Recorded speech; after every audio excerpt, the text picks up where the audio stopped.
We cannot teach people anything, we can only help them discover it within themselves. I give infinite thanks to God, who has been pleased to make me the first observer of marvelous things. The Milky Way is nothing else but a mass of innumerable stars planted together in clusters. He who looks the higher is the more highly distinguished, and turning over the great book of nature is the way to elevate one's gaze. I have never met a man so ignorant that I couldn't learn something from him. If I were again beginning my studies, I would follow the advice of Plato and start with mathematics. All truths are easy to understand once they are discovered, the point is to discover them.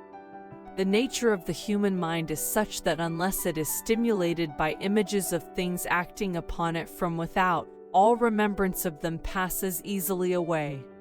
I do not feel obliged to believe that the same God who has endowed us with sense, reason, and intellect has intended us to forego their use. Who would set a limit to the mind of man? Who would dare assert that we know all there is to be known?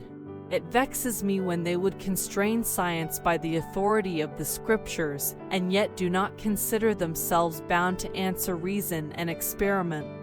I notice that young men go to the universities in order to become doctors or philosophers, or anything, so long as it is a title, and that many go in for those professions who are utterly unfit for them, while others who would be very competent are prevented by business or their daily cares, which keep them away from letters.